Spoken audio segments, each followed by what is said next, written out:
physique, ils sont très naïfs. Ils vivent dans une forte lâcheté. Le monde fonctionne d'abord dans le format spirituel. D'abord.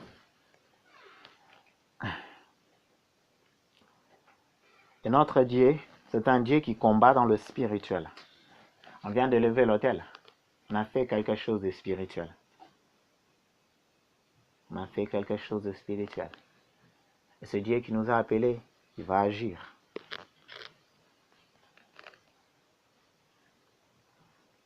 On va lire Genèse 2.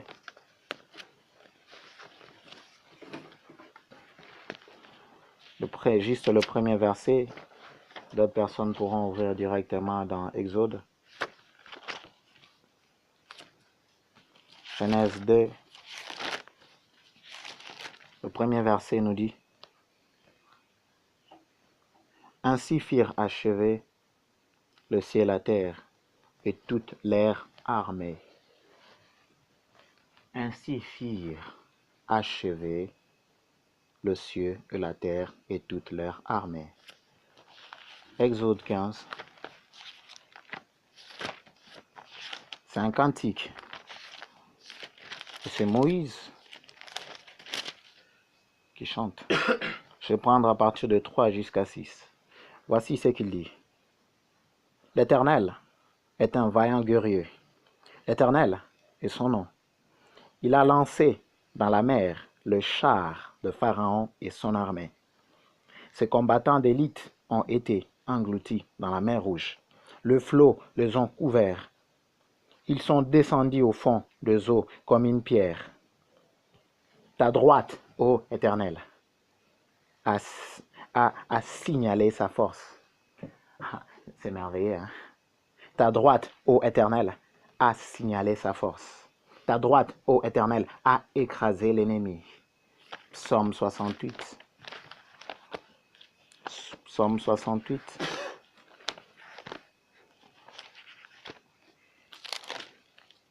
Au 15e verset. J'aime bien le psaume 68. Le Seigneur dit une parole, et le messager de bonnes nouvelles sont une grande armée. Le roi des armées fuit, et celles qui restent à la maison partagent le butin, tandis que vous reposez au milieu des étables. Les ailes de la colombe sont couvertes d'argent, et son plumage est d'un jaune d'or. Lorsque le Tout-Puissant dispersa le roi dans le pays de la terre de vin blanche comme la neige de Salmon.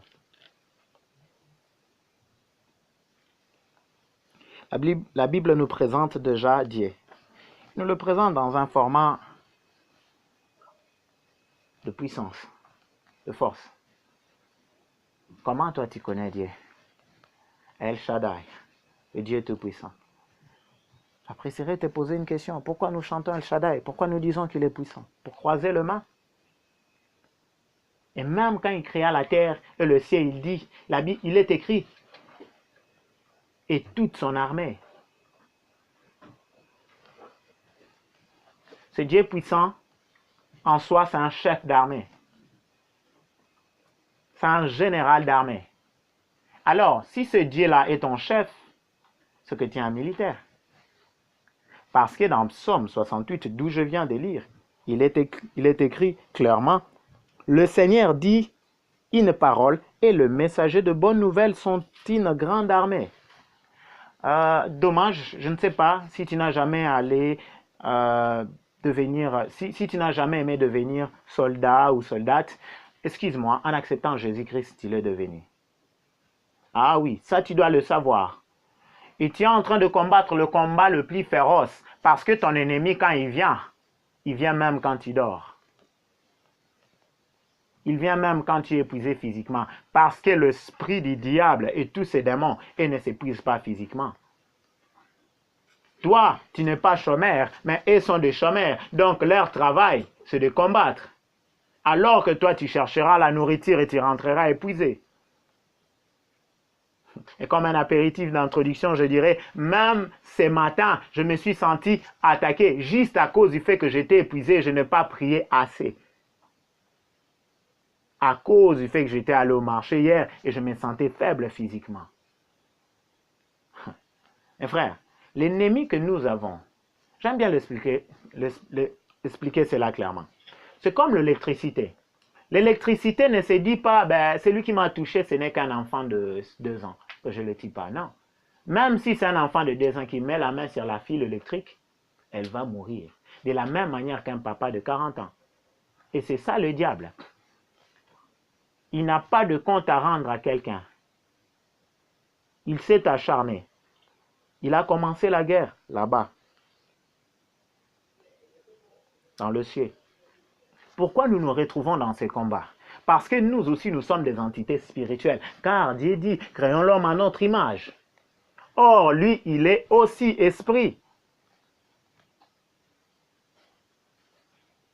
Et ce soir, le chef des armées, celui qui t'a enrôlé quand tu as accepté Jésus-Christ, il t'a dit, lève-toi parce que tu dois combattre. Lève-toi parce que tu dois combattre. Je ne sais quel est le défi de ta vie. Mais moi, je connais le mien.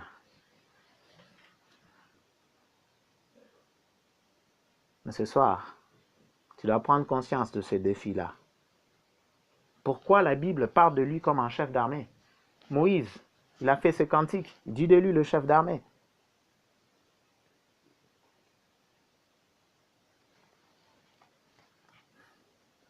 Je ne sais si tu as conscience de la marmaille ou des difficultés qu'il y a chez vous à la maison. Vous croyez que Dieu a fait l'homme pour qu'il vive dans la misère ou dans toutes ces complications-là? C'est la sémence de l'ennemi. Il était en combat dans ta vie avant que tu puisses naître. Il avait déjà commencé à combattre depuis très longtemps ton héritage. C'est qu'il était déjà en combat contre toi depuis avant que tu naisses. Amen. Nous héritons de nos pères, n'est-ce pas? Mais si le diable combattait déjà nos papas, n'est-ce pas qu'il combattait aussi notre héritage? Le combat est quelque chose de réel. Dans cette université, il y a des entités spirituelles, il y a des gens qui pratiquent. Un jour, j'étais au bloc 6 et je priais. Le Seigneur me montrait quelle était la princière qui régnait là.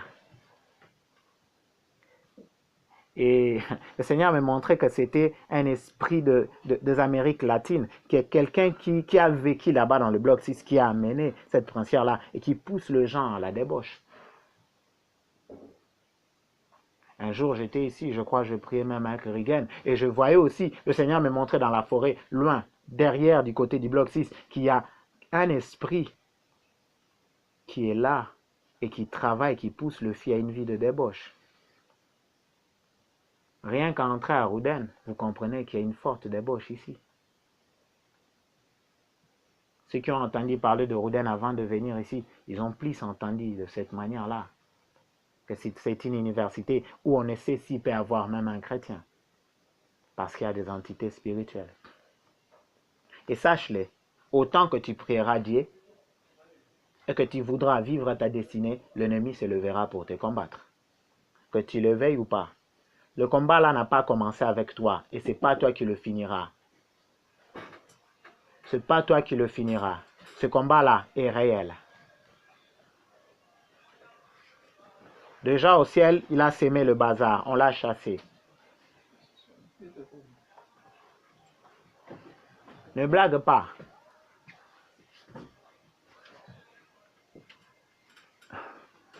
Tu fais de rêves quand tu suis la nuit, tu crois que ce n'est qu'un petit rêve. Tu fais de rêves où tu as une pression sur toi. Tu crois que non, ce n'est qu'un rêve.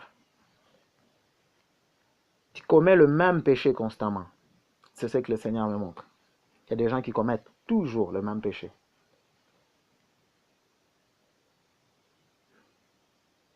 Pourquoi? Parce que l'ennemi s'est levé toujours pour t'attirer en arrière. Il a découvert ton point faible. Le diable n'est pas ton ami. Et le diable passe par tout celui qui n'est pas converti. Tout celui qui n'est pas converti. Et des fois même au travers de convertis, mais qui n'ont pas choisi de vivre correctement selon la parole. Vous savez, on va le découvrir ici, que nous avons plus, ou bien notre armée est plus grande que l'armée du diable. Mais le diable travaille avec plus d'agents physiques que Dieu. Pourquoi? Au travers de divers désirs de diverses personnes, il introduit le mal. Or, Dieu, il laisse quelqu'un être d'accord. Le diable utilise les gens même quand ils ne sont pas d'accord.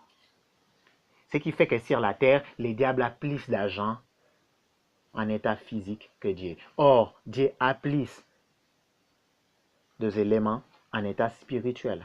Car le diable, en quittant le ciel, il n'a pris qu'un tiers. Je t'informe que l'armée dans laquelle tu appartiens, nous sommes très grandes. Amen. Nous sommes très grandes.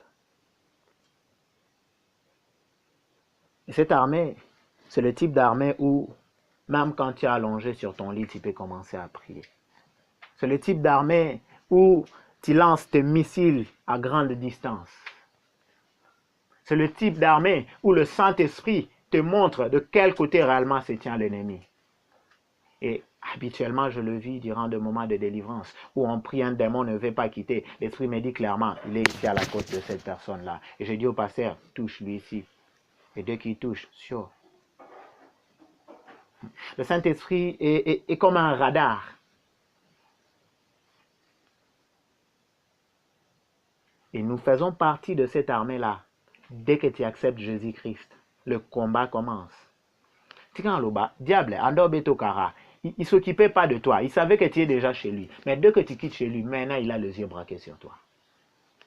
Son travail, c'est d'amener plus de gens en enfer dans le fait dont lui, il doit vivre.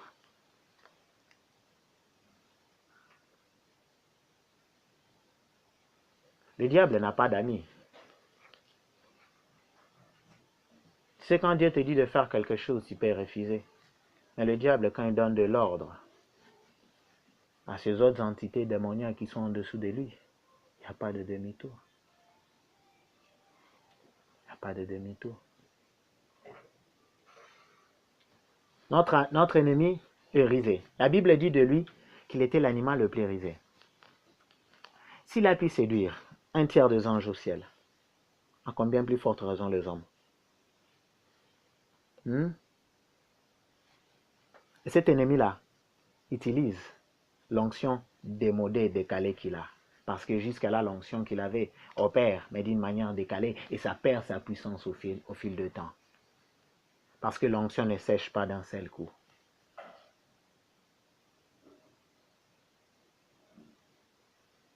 Et tu sais le défi qu'il y a dans ta famille. Tu le sais. Et d'autres ne le savent pas encore. Avec le temps, vous le saurez. Avec des directives prophétiques, j'ai eu à parler avec certains déjà. Et vous le savez.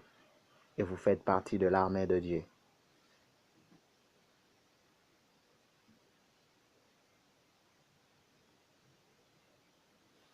On va aller lire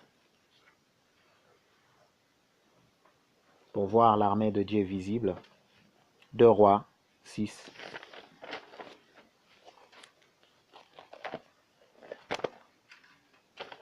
Deux Rois, le chapitre 6.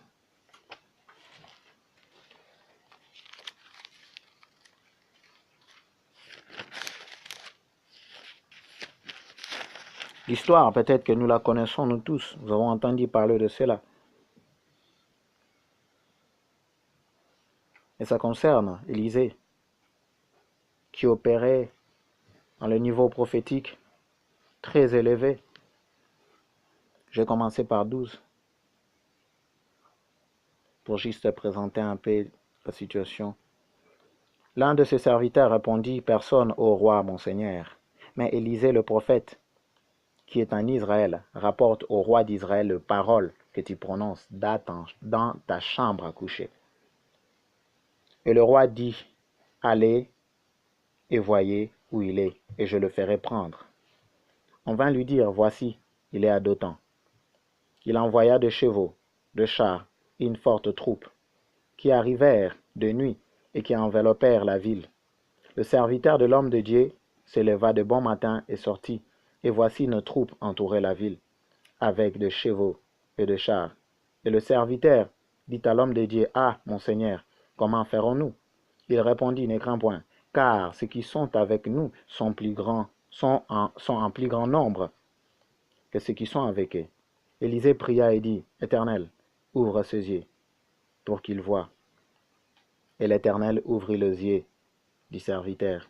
Il vit la montagne pleine de chevaux, de chars, de fées autour d'Élisée.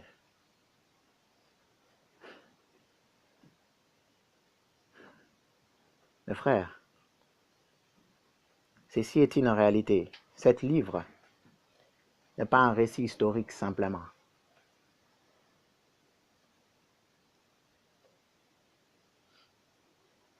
Il y a une forte armée, même quand nous sommes ici autour de nous, qui nous protège, qui nous préserve. Tout dépend de la relation que tu as avec Dieu. Si ta relation est élevée, il y a une plus grande armée. Car plus ta relation est élevée avec Dieu, plus il y a un grand danger pour l'ennemi. Alors il mobilise plus de démons vers toi, et Dieu de même, il mobilise une plus grande armée de anges.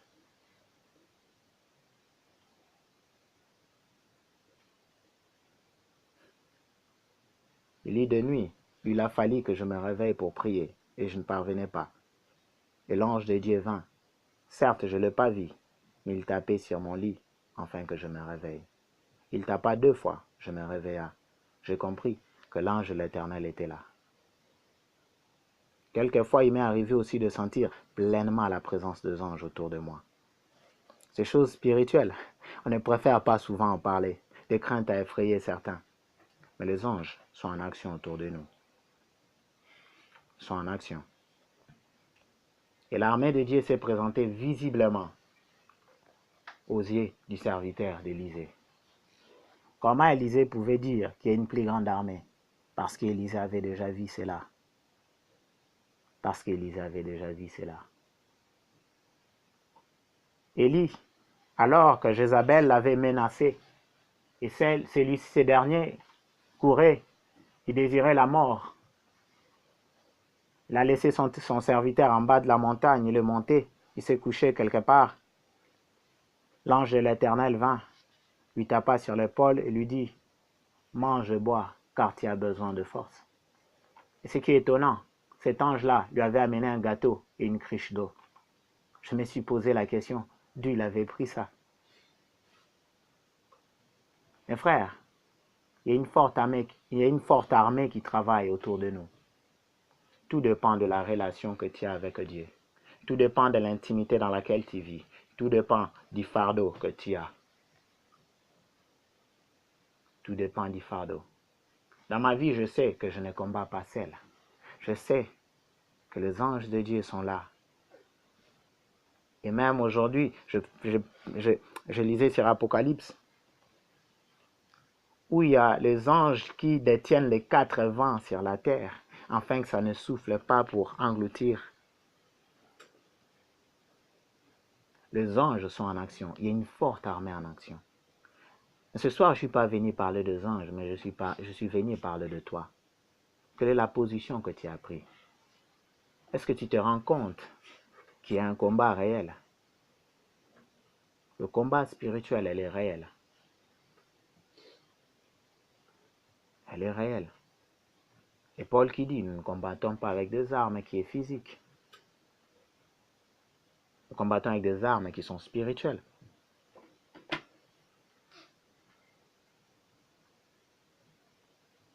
Tu es un soldat. Et l'armée de Dieu est là. Et la Bible atteste cela. Que l'armée de Dieu est là. Et j'apprécierais parler de l'attitude dans le combat. Et ce genre de message, en soi, il y aurait peut-être besoin qu'il y ait un séminaire pour cela, afin de bien tout étaler. Nous allons aller lire dans 2 Samuel.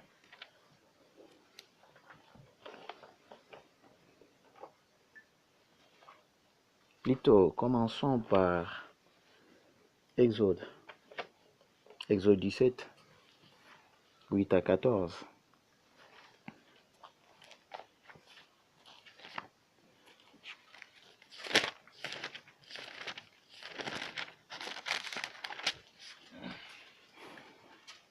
Je lis par le nom puissant de Jésus-Christ.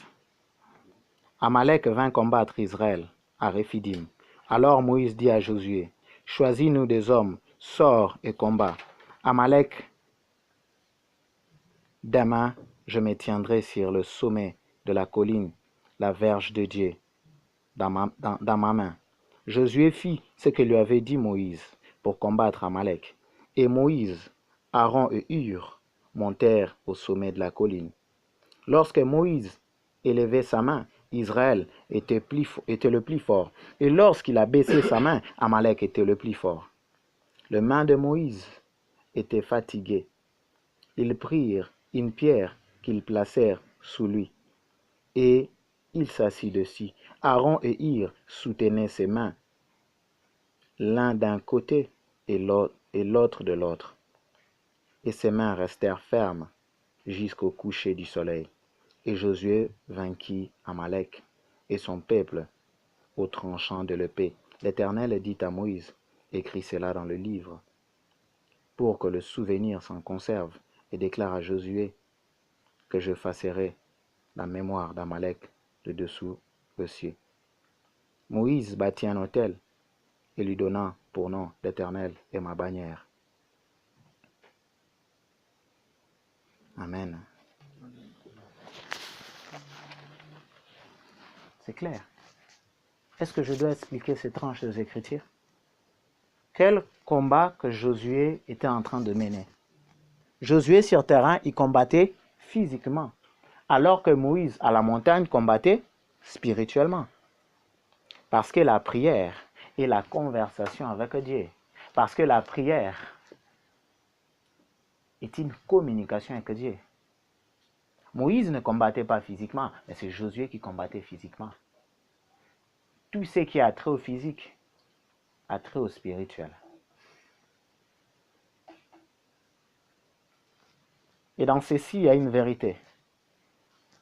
À chaque fois que Moïse baissait les mains, ils étaient faibles. Et à chaque fois qu'il levait les mains, ils étaient forts. Et dans ça, on peut déjà commencer à parler de l'attitude dans le combat. Vous savez, ces hommes n'avaient jamais combattu auparavant. C'était leur toute première bataille. Moïse lui dit, prends un homme, prends les hommes. Et quels sont ces hommes il allait prendre? Ce sont des hommes qui faisaient des briques en Égypte. Est-ce que ces hommes-là avaient appris à combattre? Or, les Amalécites, ils avaient une armée, parce qu'ils étaient une nation depuis très longtemps. C'est la première fois que Israël s'élève pour combattre. Ils vont choisir des personnes simples, peut-être des agriculteurs, des éleveurs, des faiseurs de briques. Je ne sais, tu es juste un mathématicien, tu es juste un géologue, tu es juste économiste. Mais cela n'empêche pas Dieu de te choisir pour combattre. Cela n'empêche pas Dieu de te choisir pour combattre. Et Josué fit le choix. Et c'est là que la notion de l'attitude du combat commence. Plus Moïse avait les mains levées, il y avait la victoire. Quand nous devenons, et que nous le sommes, combattants, soldats dans l'armée de Dieu, nous restons aux aguets pour toujours. Ne baissons pas le bras. Ne baissons pas le bras. Vaut mieux que tu pleures, mais que tu aies le bras élevé. Vaut mieux que tu languisses de douleur, mais que tu aies le bras élevé. En soi, nous ne perdons la bataille que quand nous arrêtons de combattre. Parce que plus tu combats, plus ton ennemi s'épuise. Un ennemi peut paraître fort à tes yeux, mais tu ne sais s'il est en train de s'épuiser. La première des attitudes, c'est de rester aux aguets. C'est de rester toujours à cette position. Mes frères, mon parcours, j'ai raté certaines victoires parce que je baissais le bras. Je me suis dit, bon, ce soir, je vais me distraire un peu. Et cherchant à me distraire, l'ennemi avait mis déjà des pièges par où m'envelopper. Et j'ai compris que je ne dois pas baisser le bras. Avec Dieu, il n'y a pas de vacances. Beaucoup de gens, je le vois, ils prennent des vacances spirituelles. Ils viennent à la réunion 2-3 jours. Avec Dieu, c'est pas comme ça. Il prie aujourd'hui, demain, il ne prie pas. Non, c'est pas comme ça. Si tu fais l'agriculture et que tu mets les arbres, aujourd'hui tu déverses l'eau, après demain tu ne déverses pas, ces arbres-là vont bien grandir. Et non, ça fonctionne de la même manière. Si tu es venu à la prière lundi, toi si tu peux mercredi d'y être. Tu as tes programmes de prière personnels. Tu as commencé peut-être un jour. Continue-le jusqu'à la fin de ta vie. Vous savez, à d'autres bénédictions, nous ne la vivons pas juste parce que nous ne prions pas assez. Or, dans la prière, Dieu prend tes faiblesses, il le brise. Il n'attend que de toi l'autorisation de le briser. Et quand nous entrons en prière, il le brise. Les agriculteurs ont pari plus fort que les gens d'Amalek, qui étaient certainement entraînés. Amen. Sache-le que ta force vient de la prière. Ta force vient de la prière. Toujours dans le cas de l'attitude, dans le combat. Maintenant, on va aller dans 1 Samuel. J'espère écourter la lecture.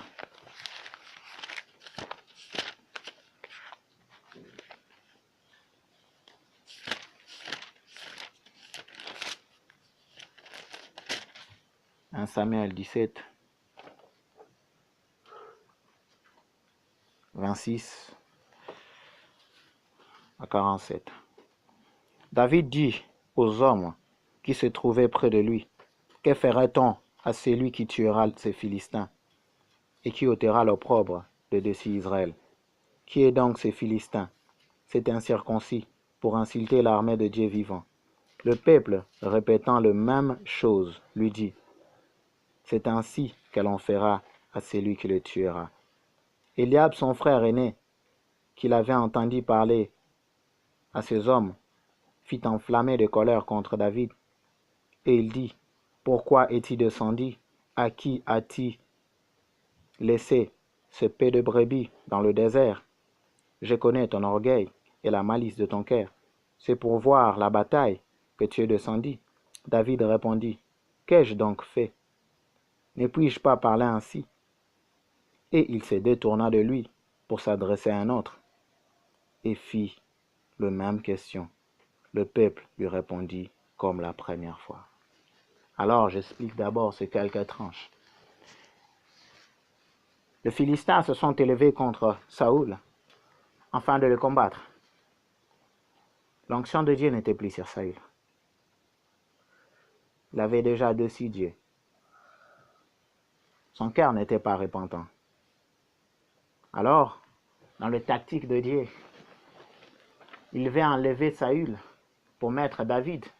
Il donne à David une bataille aux yeux de tout le monde. Alors que David pouvait tuer l'ours et le lion en cachette, mais c'était le temps que Dieu puisse présenter David pour commencer à donner au peuple l'amour de David, pour que le peuple commence à aimer David. Dieu joue son cartouche. Il élève le Philistin afin de venir combattre. Tous les Israélites ont le même langage. Avez-vous vu ce géant-là? Qui le combattra? David est le seul à venir contester, à le traiter de chien, à demander qu'est-ce qu'on payera à celui qui va le tuer. Je ne vais pas vous présenter un Dieu d'intérêt, mais ce Dieu récompense toujours ceux qui s'élèvent pour son compte. Toujours. Et David va s'élever pour le compte de l'armée de l'Éternel. En quelques versets après, nous allons découvrir cela. David s'élève pour l'armée de l'Éternel. Il ne s'élève pas pour lui. Il ne s'élève pas pour sa gloire.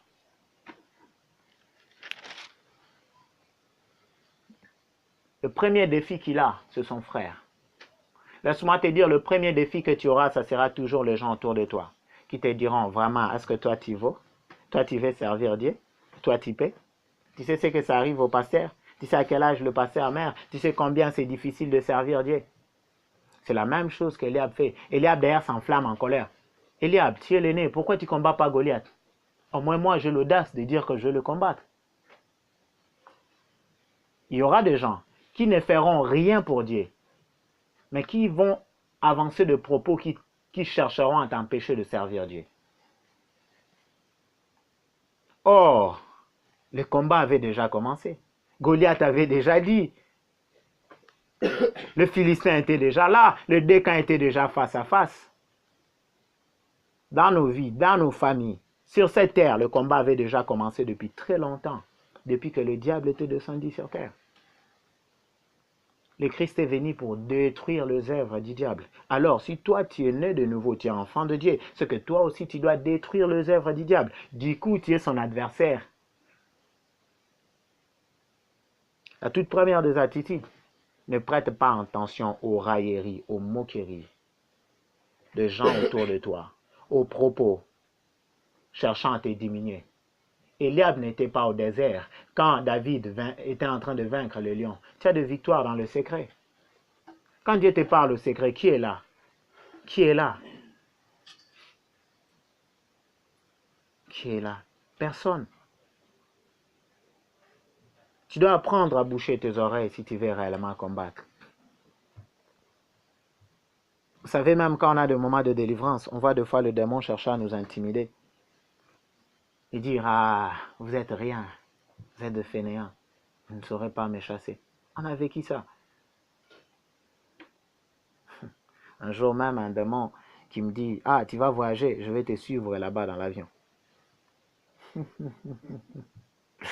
Amen. La tactique de la paire, d'intimider. Et c'est ce même tactique que Goliath avait. Pendant beaucoup de jours, pourquoi Goliath ne s'abattait pas tiré directement? Le diable travaille avec ces tactiques de paire-là, utilise des agents qui vont te faire réfléchir. Ces gens-là, ce sont les gens qui donnent une révision à nos visions. Tu as une vision pour ta vie, pour ce que tu dois faire, mais lui donne ça une révision. On ne revoit pas une vision. Une vision, c'est une vision. On fonctionne avec. Si ça ne te vient pas de Dieu, tu le mets à côté, mais on ne revoit pas une vision. Mais ces derniers, ils vont t'amener à faire subir à ta vision de révision. Je répète, le premier tactique du combat, ou plutôt je dirais le deuxième, parce que j'ai déjà parlé que le premier, la toute première des attitudes, c'est de rester aux aguets toujours. C'est de rester toujours en position de combat. Si je citerai le deuxième, c'est de savoir boucher les oreilles, de n'écouter que ce que Dieu te dit. De n'écouter que ce que Dieu te dit.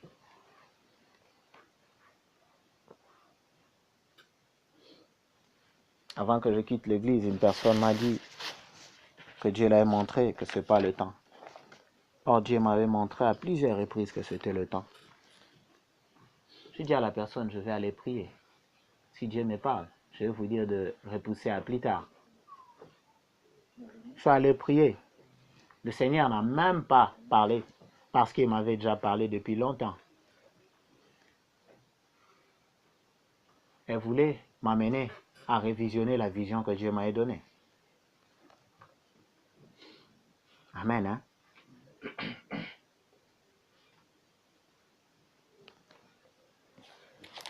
Je vais continuer à lire. Je m'étais arrêté au 30.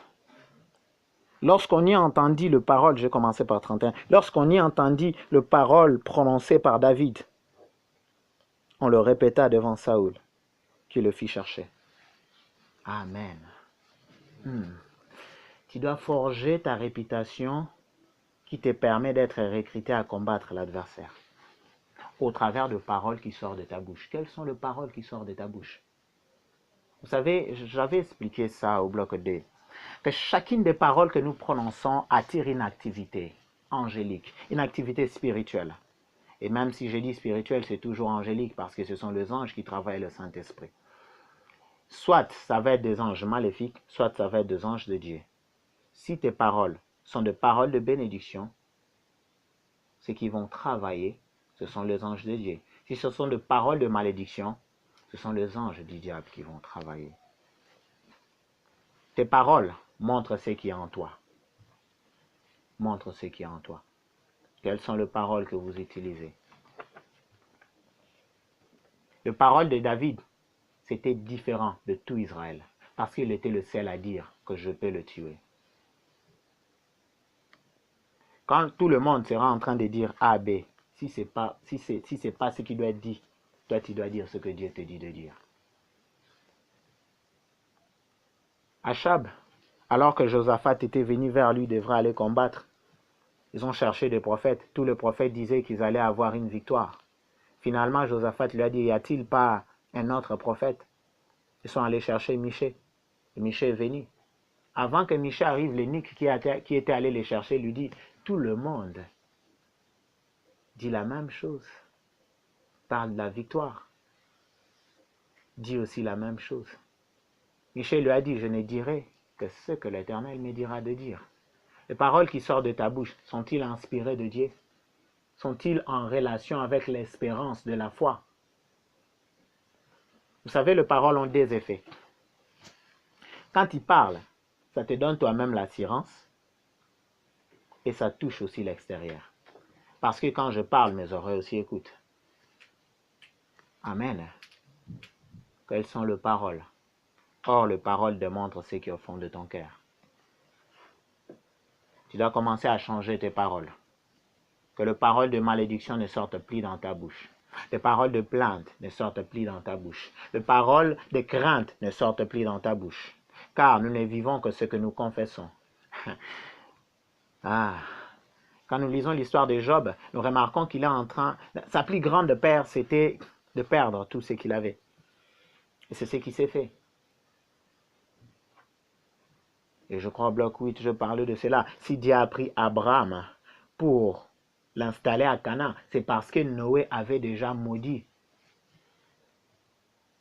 Cham, qui était le père de Canaan. Il avait maudit Canaan. Il a dit à Canaan, tu seras l'esclave des esclaves de tes frères. Et Dieu va utiliser ces mêmes paroles-là. Même Dieu. Vous savez, ce sont des lois naturelles. Quelles sont les paroles que tu prononces? Troisième attitude. Quelles sont les paroles que tu prononces? Alors, laisse-moi t'informer, si tu veux prononcer de bonnes paroles, tu dois grandir dans la foi. Oh oui, tu dois connaître ce qui est écrit dans la Bible. Quand le diable est venu tenter le Christ a pris des paroles qui étaient dans la Bible. Si tu veux vaincre l'ennemi, tu dois parler le langage de la Bible. Si tu veux être un vrai combattant, tu dois parler le langage de la Bible. Je vais continuer à lire. David dit à Saül que personne ne se décourage. À cause de ce Philistin, ton serviteur ira se battre avec lui. Vous savez, même quand David s'est approché auprès de Saül, il a continué à donner l'assurance à toute la foule. Au moins un homme pour donner l'assurance à tout le monde. Au moins une personne qui s'élève pour donner l'assurance à tout le monde. Laisse-moi te dire, au moins une personne dans ta famille que tu es doit donner l'espoir à tout le monde. Au moins une personne. Au moins une personne. Et soit celui-là. Saül dit à David, tu ne peux pas aller te battre avec ces Philistins, car tu es un enfant. Et il est un homme de guerre de sa jeunesse. David dit à Saül, ton serviteur fait paître le brebis de son père. Je vais sauter. Je vais aller prendre 36. C'est ainsi que ton serviteur a terrassé le lion et l'ours, et il en sera du Philistin de cet incirconcis, comme de l'un des, car il a insulté l'armée du Dieu vivant.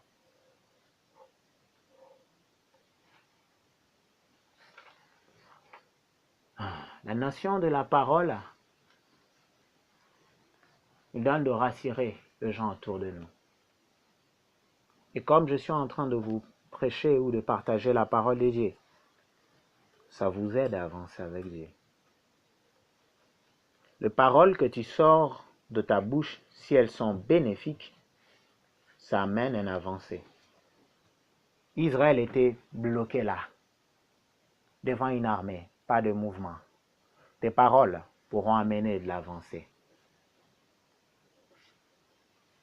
Et ce que j'aime, c'est la notion de reconnaître que c'est Dieu qui donne la victoire.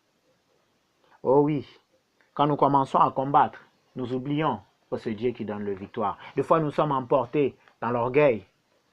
Nous oublions que c'est Dieu qui donne la victoire. Et David va le dire. David dit encore, l'Éternel qui m'a délivré de la griffe du lion et de la patte de l'ours me délivrera aussi de la main de ces Philistins. Apprenons à reconnaître Dieu. Ça fait partie de l'attitude de combat. Vous savez, si David prononce ça, c'est qu'il a de l'assurance en Dieu.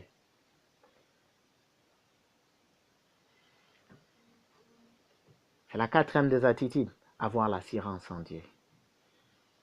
Où tu places ton assurance? Sur ton père? L'assurance médicale? Ta mère? Ah, cesse de te tromper. C'est pas l'argent qu'on t'envoie qui fait que tu sois en bonne santé. C'est de Dieu que tu dois puiser ton assurance. C'est de Dieu. C'est de Dieu. Vous savez, un enfant de Dieu, il fait d'abord partie de la famille de Dieu avant de faire partie de la famille où il est né. Parce que la naissance spirituelle prime sur la naissance charnelle.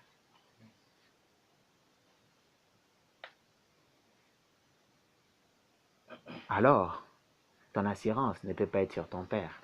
La première des choses que le Seigneur a commencé à me reprocher, c'était cela en 2010. Je croyais trop en moi, je me croyais capable. Oui, je voyais mon potentiel, je voyais mon talent, je voyais des professeurs courir derrière moi afin que je travaille avec eux.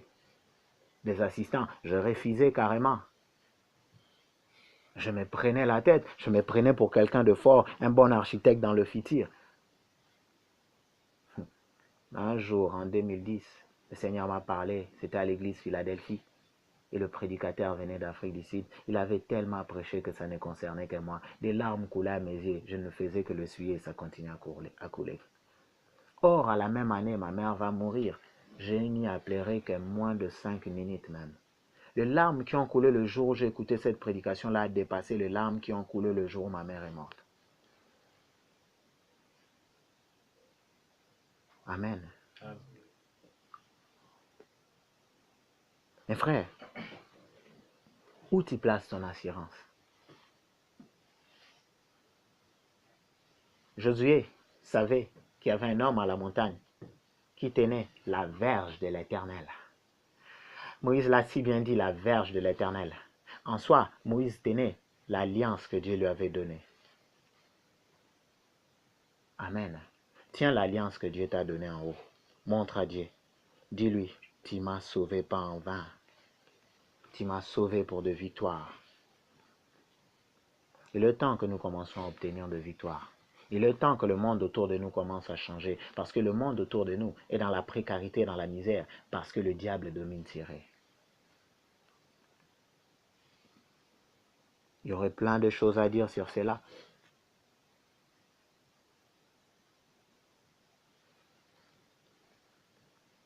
Je crois que je parle de ceci en dernier, la cinquième des choses. Et c'est celui de savoir considérer les menaces de l'adversaire et de savoir repérer ses stratégies.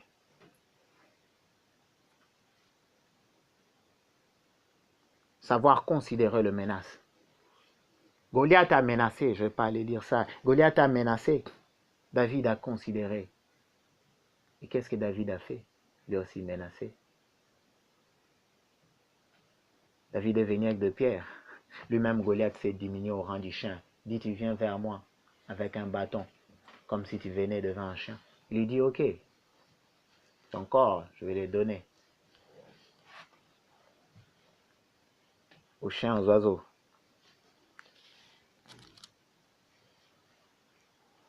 David. Et David est un exemple pour nous d'un bon combattant. Une chose très importante aussi que je dois dire, ce sont les armes. Quelles sont les armes que tu utilises? Quelles sont les armes que tu utilises? David, on lui a donné des armes de grands guerriers, de Saoul. Saoul qui était le plus élancé en Israël, certainement le meilleur de combattants. On lui a donné les armes de meilleur de combattants. Mais ces armes-là n'avaient pas l'onction de Dieu. Ces armes-là n'étaient pas le choix de Dieu. Dans le combat, il y a aussi les armes avec lesquelles tu dois combattre. Quelles sont les armes avec lesquelles tu combats? David est allé prendre 5 pierres. On pouvait dire c'est de la blague, voici cet enfant. On lui a donné l'opportunité de combattre, il ne veut pas prendre des cailloux.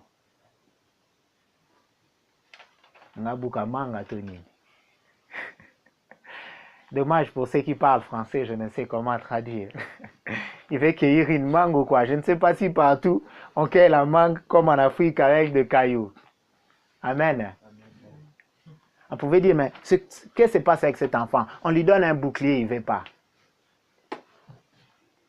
Le monde te donne des armes, laissez-moi te le dire. On t'a amené à l'université, soi-disant pour avoir les armes, pour devenir intellectuel. Ce n'est pas ça les armes que Dieu attend de toi. Oh oui, certes, ça te permet de lire dans diverses langues. Ça te permet de communiquer le royaume. Ce n'est pas ça qui te permet de chasser l'ennemi. C'est pas ça. C'est pas ça. C'est pas parce que tu connais l'allemand, le français, l'anglais que tu as chassé des démons. C'est pas parce que tu connais le mathématique que tu as vaincu le diable. Le monde est en train de te donner des armes pour résoudre le problème de la faim, en prenant de gros engins qui détruisent encore la terre. Mais est-ce que ce sont ces armes-là que Dieu attend de toi? Même dans tes choix, dans ta vie, il faut essayer de voir cela. Est-ce que c'est ça que je dois utiliser comme instrument pour mon succès? Est-ce que c'est cette activité que je dois utiliser pour le succès dans mes activités? Le choix des armes est important. On pouvait négliger ces armes-là. Mais ces pierres-là avaient une particularité. Ces pierres-là avaient une forme aérodynamique. Donc quand ils lançaient, la portée était si forte. Parce que le pierre-là sortait du torrent. Et l'eau du torrent avait façonné cela. Les armes de Dieu, tu ne peux pas déceler quel est son impact. Mais Dieu seul sait. Les armes de Dieu, je le dirais clairement, que tu as, ce sont le don, le talent que Dieu a déposé en toi, dont la mathématique n'a pas déposé en toi, dont la pédagogie ou l'économie n'a pas déposé en toi. N'est-ce pas qu'il y a des hommes qui ne sont pas allés à l'école, qui ont beaucoup d'argent? C'est à cause de leur talent que Dieu avait déposé en eux. Les armes que Dieu a mis en toi, ce sont ces talents et ces dons que le Saint-Esprit dépose en toi. Et c'est avec ça que nous combattons. On vient à peine de passer un moment ici où j'ai parlé dans la vie de certains. Et ça, c'est une arme que Dieu m'a donnée pour déceler le mal qu'il y a dans la vie des autres. Et qu'est-ce qu'il faut résoudre en premier? Le prophétique est une arme pour nous. Et nous sommes appelés à s'en procurer de ces armes-là. C'est de cette manière-là que Paul parle. C'est à nous de nous en procurer ces armes-là. Alors, laisse-moi te dire que tu dois t'élever dans la prière. Tu dois être quelqu'un qui prie, qui demande à Dieu, donne-moi le potentiel spirituel, donne-moi de grandir en autorité. C'est arrivé deux fois, je crois l'autre fois, j'étais avec Dad, on priait ici, et quand je suis entré pour prier, on a commencé, et je sentais qu'il y avait une entité spirituelle, plutôt une entité spirituelle dans cette même pièce. Et du coup, je me suis dit, ok, je vais prendre 5 jours de jeûne afin de grandir en autorité pour que cette entité spirituelle n'entre plus chez moi. Si tu n'avances pas spirituellement, tu ne sauras pas à repousser les barrières que l'ennemi a placées dans ta vie. Avoir l'argent, c'est rien du tout. Combien ont l'argent ne sont pas en paix? Combien ont l'argent? Ils sont allongés sur des lits d'hôpitaux. Nous ne sommes pas appelés à envier des gens qui reçoivent leur argent en vendant leur âme. Eh non. Quelles sont les armes Et c'est en toi de t'en procurer. Dieu en a une disposition pleine. Parole de connaissance, parole de sagesse, don de guérison, don de miracle, car ça permet de détruire les œuvres du malin dans la vie de nombreux. Encore une autre arme, c'est la prière, car alors que Josué était en train de combattre avec des armes physiques, Moïse était en train de combattre avec la prière. Et je dirais même, c'est l'arme principale qui te permet de t'en procurer de toutes les autres armes. Tu dois t'élever en prière. Tu dois t'élever en prière.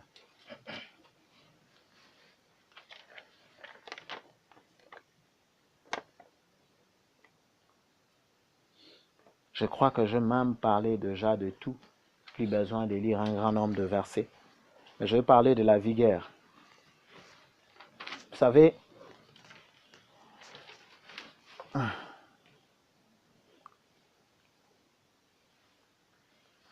quand on parle de David, on n'oublie pas de citer que Isaïe était vieux en âge.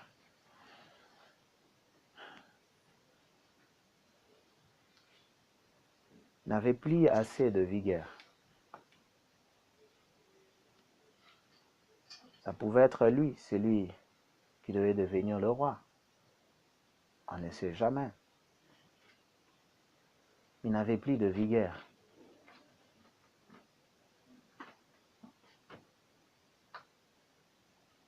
David, quand il n'avait plus de vigueur, Adonijah s'élève, il se fait roi dans un coin. David ne peut pas aller l'empêcher. Il ne peut que promulguer un autre roi. Précipitamment, et c'est Salomon qu'on va promulguer. Quand tu as la vigueur, c'est important de te lever et combattre. Vous savez, des fois j'aime le fait que je ne suis pas encore marié parce que ça me donne de prier librement. C'est vrai, je désire m'engager à être marié. Et des fois je me rends compte que j'aurai moins de temps peut-être à prier parce qu'il faut courir après les enfants.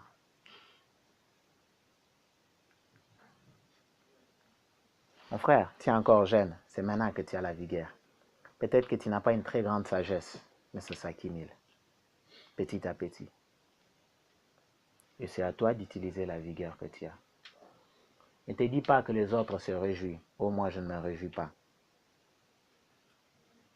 Notre réjouissance est dans le Seigneur. Nous allons nous lever et prier. Commencer d'abord par remercier Dieu pour le fait qu'il nous a enrôlés dans son armée. Prions par le nom puissant de Jésus-Christ.